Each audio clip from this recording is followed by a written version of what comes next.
निवडणुकींचा बिगुल आता वाजलेला आहे, तर महायुतीकडून अद्यापही पालघरचा उमेदवार जाहीर झाला नाहीये। परंतु उमेदवार जाहीर झाला नसला तरी आमचा उमेदवार हे नरेंद्र मोदीच आहेत असं म्हणत आता महायुतीकडून पालघरमध्ये जोरदार प्रचाराला सुरुवात झाली आहे। या प्रचाराची सुरुवात भव्य महामेळाव्यांनी झाली, तर वसईमध्ये एकाच दिवशी 3 ठिकाणी मेळावे करण्यात आले होते। विरार शहर मंडळ, नालासोपारा शहर मंडळ आणि वसई शहर मंडळ या तिन्ही ठिकाणी वेगवेगळे प्रमुख वक्ते बोलवण्यात आले होते। तर नालासोपारामध्ये महाराष्ट्राचे उत्तर भारतीय प्रदेशाध्यक्ष संजय पांडे हे वक्ते म्हणून आले होते। तर त्यांनी सर्वच कार्यकर्त्यांना आणि पदाधिकाऱ्यांना डोळ्यात तेल ओतून जागा राहून कष्ट करून आणि आपल्या उमेदवाराला जिंकून कसा आणता येईल यासाठी प्रयत्न करण्यास सांगितले। तर विरार शहर मंडळ येथे पनवेल महानगरपालिकेचे उपमहापौर विक्रांत पाटील हे प्रमुख वक्ते म्हणून आले होते। तर त्यांनी मोदीजींचं काम आणि त्या सर्व कामाला पाहून कशा प्रकारे 2 टर्म मोदीजींनी यशस्वीरित्या राबवले, तर हे 3रं टर्म देखील त्यांना यशस्वीरित्या जिंकून आणून आता भव्य दिव्य विजय मिळवून द्यायचा आहे। यासाठी कार्यकर्त्यांनी तयार राहायला पाहिजे। तसंच लोकांना महायुतीची कामगिरी पटवणे देखील तितकंच गरजेचं आहे। जे नवीन वोटर्स आहेत त्यांना हे कामगिरी माहिती नाहीये, तर त्याबद्दलही लोकांनी सांगणं गरजेचं आहे।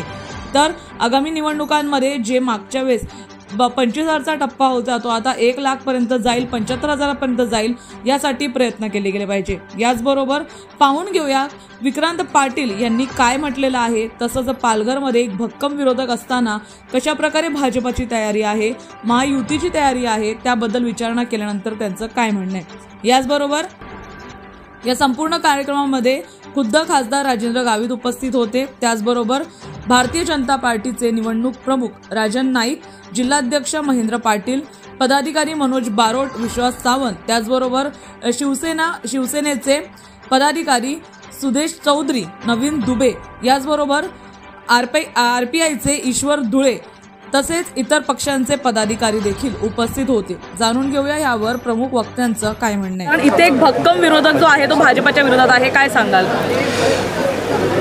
संपूर्ण देशभरामध्ये आज जे वातावरण आपण बघतोय त्याचीच प्रचिती पालघरमध्ये पुन्हा एकदा आली।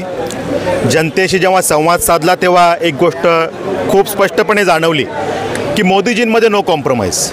या देशाचे पंतप्रधान नरेंद्रजी मोदी पुन्हा एकदा व्हायला पाहिजेत आणि जगाचा सन्मान जो आज भारताचा सन्मान जो संपूर्ण जगामध्ये वाढलेला आहे त्याचं त्या ठिकाणी श्रेय आज नरेंद्रजी मोदींचं आहे आणि त्यामुळे आज जनतेच्या हृदयामध्ये मोदीजींनी स्थान प्राप्त केलेलं आहे। आणि त्यामुळे जनता क्लिअरली हे सांगते, स्पष्टपणे सांगते की आम्हाला मोदीजींना त्या ठिकाणी मतदान करायचं आहे आणि आम्हाला या नालासोपाऱ्यामध्ये आत्ता आम्ही उभे आहे, आम्ही त्या ठिकाणी विरारमध्ये उभे आहे। या ठिकाणी आमची जी काही लीड मागच्या वेळेला 25,000ची होती ती आम्हाला यावेळेला 75,000पेक्षा पुढे घेऊन जायची आहे, ही भावना जनतेची आहे। त्यामुळे लोकांनी ठरवलेलं आहे। त्यामुळे आज या ठिकाणी विरोधकांची जी काही आघाडी आहे आणि त्यांची जी काही भ्रष्टाचाराची मालिका आहे या सगळ्यांना लोक आता कंटाळलेली आहेत आणि त्यामुळे त्यांची विश्वासार्हता संपलेली मंडळी एका बाजूला आणि प्रचंड विश्वासार्हता असलेले आदरणीय मोदीजी दुसऱ्या बाजूला। त्यामुळे ही निवडणूक मोदीजी वर्सेस भ्रष्टाचारी मंडळी, मोदीजी वर्सेस निष्क्रिय मंडळी, मोदीजी वर्सेस या महाराष्ट्राला आणि देशाला लुटणारी मंडळी, अशी ही निवडणूक आहे। आणि त्यामुळे विरोधक कोण आहे हा प्रश्न खूप गौण आहे। लोकांना मोदीजींना मतदान करायचं आहे आणि प्रत्येक सीटवर महाराष्ट्रात 48 सीटवर मोदीजींसाठी लोक मतदान करण्यासाठी आतुर आहेत। उम्मीदवार घोषित नहीं हो पाया है अपने क्षेत्र से, इस कुछ रीजन?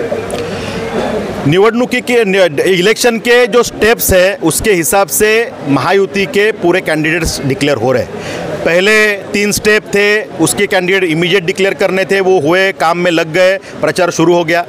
लेकिन हमारी एक 7-8 सीट का भी विषय बाकी है। ये अंतिम चरण के या सेकेंड लास्ट चरण के चुनाव है, इसलिए एक 7-8 सीट का ये प्रश्न है। आने वाले 5-6 दिन में वो भी आपको समझ में आएगा। लेकिन उम्मीदवार कौन होता है इसके लिए हमारे कार्यकर्ता सिर्फ भारतीय जनता पार्टी के नहीं, महायुति के कार्यकर्ता इसलिए रुके हुए नहीं है। आपने आज देखा कि वो काम को लगे, प्रचार यंत्रणा शुरू हो गई, लाभार्थियों से मिलना शुरू हो गया और लोगों तक जाके संवाद और संपर्क शुरू हो गया। और इसलिए कैंडिडेट कौन होगा ये तो एक फॉर्मेलिटी है, बाकी हमारे लिए तो कैंडिडेट आदरणीय नरेंद्र जी मोदी है। सर, एक प्रश्न, महाविकास आघाडीचे जे उमेदवार आहेत भारती कांबळे त्यांचं असं म्हणणं आहे की उमेदवार जाहीर होत नाही कारण माझ्या टक्करचं कोण मिळत नाही आणि 4 पार पण करू शकणार नाहीत महाराष्ट्रामध्ये, त्याबद्दल काय सांगाल? बघा कसं आहे की प्रत्येकाला असं वाटत असतं की माझा प्रभाव खूप जास्त आहे शेवटी निवडणुकीचे निकाल लागले की कळेल कोण कोणाच्या टक्करचं आहे आणि कोण कुठे राहून गेलं. शेवटी मोदीजींना टक्कर देण्याची हिंमत कोणामध्ये नाही आहे. मी तुम्हाला सांगितलं, ही निवडणूक मोदीजींची निवडणूक आहे. ही निवडणूक कुठली लोकल विषयावरची निवडणूक नाही आहे. देशाच्या कल्याणाचा विचार कोण करू शकतात.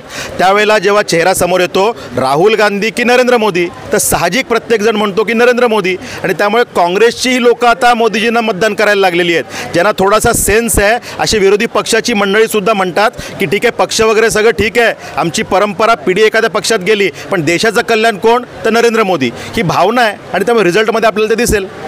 कारण आतुरतेने ठाणा आणि पालघर या दोन्ही जिल्ह्यांकडे पाहिलं जात आहे. कारण दोन्ही जिल्हे शिवसेनेचे बालकिल्ले म्हटले जात आहेत.